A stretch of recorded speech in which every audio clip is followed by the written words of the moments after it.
अनुराधा वैदिक एस्ट्रोलॉजी में आप सबका अभिनंदन।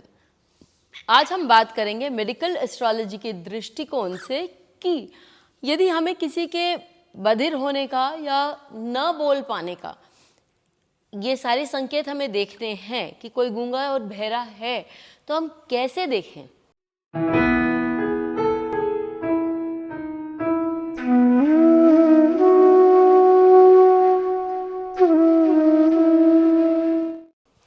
इससे पहले कि हम ये शुरू करें, आप सबका धन्यवाद कि आपने हमें YouTube और हमारे Spotify चैनल्स को लाइक शेयर सब्सक्राइब किया। यही नहीं, आपने अपने कमेंट्स लिखे और आपने इस छोटे से बच्चे को भी लाइक किया। चलिए आज हम बात करते हैं कि यदि कोई गूंगा और बहरा है तो उसके चार्ट से हम कैसे निकाल सकते हैं कि उसकी कम्युनिकेशन में इश्यूज़ है या नहीं। तो सबसे पहले यदि व्यक्ति किसी के साथ बात नहीं कर सकता है, किसी के बोले हुए बात को सुन नहीं सकता है, तो उसके कम्युनिकेशन में इश्यूज़ होगा।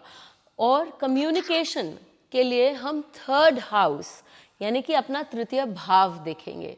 यदि तृतीय भाव पे मैलेफिक इन्फ्लुएंसेस है, तृतीय भाव के स्वामी पर भी मैलेफिक इन्फ्लुएंसेस है, तब आप देखेंगे कि बहुत ज़्यादा पीड़ा है। लेकिन यदि छोटे मोटे इन्फ्लुएंसेस है तो आप देखिए कि व्यक्ति शायद ऊंचा सुनता होगा या बात करते समय व्यक्ति के भाषा में, बोली में कहीं हकलाहट हो सकती है या व्यक्ति रुक रुक के बोल सकता है, उसके शब्दों का चयन शायद सही नहीं हो, ये सारी चीज़ें आ सकती हैं। हाईली मैलेफिक इन्फ्लुएंसेस होंगे तभी व्यक्ति पूरी तरह से बात नहीं कर सकता या सुन नहीं सकता। तो आपको तृतीय भाव देखना है क्योंकि वो कम्युनिकेशन का भाव है। अब कम्युनिकेशन में भी सुनने के लिए अलग ग्रह है, सुनने के लिए हम गुरु को देखते हैं क्योंकि गुरु कान का कारक है, और बोलने के लिए हम बुध को देखते हैं क्योंकि बुध जो है वो आपके वक्ता होने का, स्पीच का कारक है। एक और चीज़, आप काल पुरुष कुंडली का तृतीय भाव यानी मिथुन राशि को अनदेखा नहीं कर सकते। उस राशि को भी आपको देखने की आवश्यकता है कि इस राशि पर क्या गोचर हो रहा है, या जब व्यक्ति के को कोई इश्यूज आ रहे हैं, प्रॉब्लम आ रहे हैं, या उस राशि पर कोई बुरी दृष्टि है, या वो 6, 8, 12 में कहीं आकर और प्रॉब्लम्स में आ रहा है। और बुध तो ऑब्वियसली हमने देख लिया है। नक्षत्रों में अश्विनी, शतभिः, रेवती, भरणी, आप आद्रा और आप मूल भी ले सकते हैं। क्यों? क्योंकि ये जिन जानवरों के नक्षत्र हैं, यानी कि हम हाथी बोल सकते हैं, घोड़ा बोल सकते हैं, कुत्ता बोल सकते हैं, तो इनके लिए बोला जाता है कि इनकी जो श्रवण शक्ति है ये बहुत तेज़ होती है। और अश्विनी और रेवती खासकर, क्योंकि उनके लिए बोला जाता है कि उनका नाम लेने से, उन देवताओं का नाम लेने से, उन देवताओं का आवाहन करने से, आप कहीं से भी आवाहन करें वो देवता आपकी बात सुनते हैं। तो नक्षत्र में यहाँ आप देखें देवता और साथ ही साथ व्यक्ति दोनों का ही आपके साथ हो जाता है, तो का मिलन होता है, इसलिए ये नक्षत्र बहुत स्ट्रांगली आपको देखने चाहिए। अब हम बात करते हैं, केस को ले लेते हैं, केस स्टडी। इस केस स्टडी में आप देखिए कि लग्न जो है वो वृश्चिक लग्न है, तृतीय भाव मकर राशि हुई। मकर राशि में आप देखिए कि वहाँ 5 ग्रह बैठे हुए हैं। सबसे पहले लग्नेश मंगल, लेकिन मंगल छठे भाव का भी स्वामी है, तो वो अपनी पूरी, क्योंकि वो उच्च के हैं, तो वो पूरी शिद्दत से अपने छठे भाव का भी फल दिखाएंगे।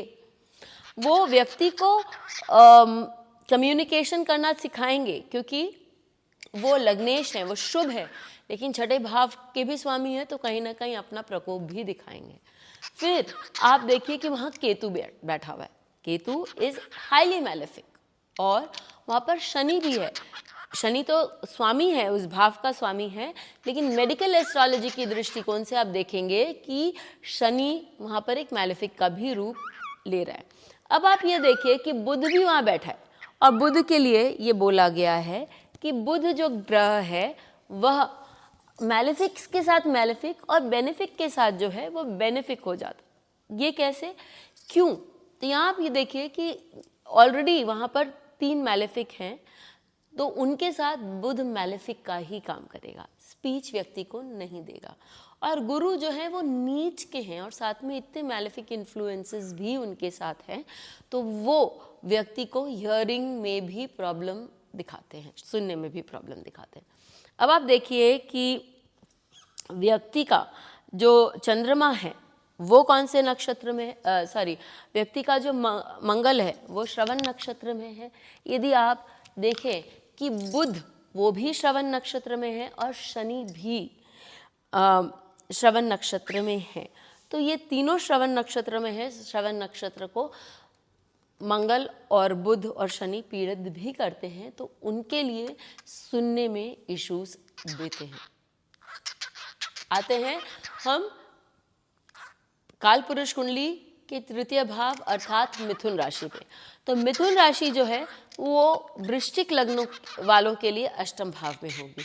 आपका क्वेश्चन यहाँ ये होना चाहिए कि हर वृश्चिक लग्न वालों के कम्युनिकेशन में प्रॉब्लम होगा? नहीं, कोई ज़रूरी नहीं है, क्योंकि अष्टम भाव में आ सकता है, लेकिन जब तक उस पर मैलेफिक दृष्टिकोण नहीं है या बुध पर भी कोई मैलेफिक दृष्टि या छाया नहीं है या बुध किसी मैलेफिक के साथ नहीं है, तो उनका कम्युनिकेशन सबड्यूड होगा, कम होगा, लेकिन ख़त्म नहीं होगा। लेकिन यहाँ आप देखिए कि यहाँ पर बुध में को ही इतने सारे मैलेफिक प्रॉब्लम्स हैं, तो जब आप देखेंगे कि बुध पर ही मैलेफिक्स की इतनी सारी बौछार है, इतना प्रकोप है, तो आप बोल सकते हैं कि इनके कम्युनिकेशन में कहीं ना कहीं प्रॉब्लम है। इस प्रकार आप भी अपने चार्ट्स में लगाइए, देखिए, हमें बताइए कि आपको कैसे रिजल्ट्स मिल रहे हैं। फिर मिलेंगे, तब तक के लिए धन्यवाद। बेल आइकन को दबाएं ताकि आपको वीडियोस की अपडेट मिलती रहे। हमारे वीडियोस को लाइक करें, शेयर करें, उन पर कमेंट करें और हमारे चैनल को सब्सक्राइब करना न भूलें।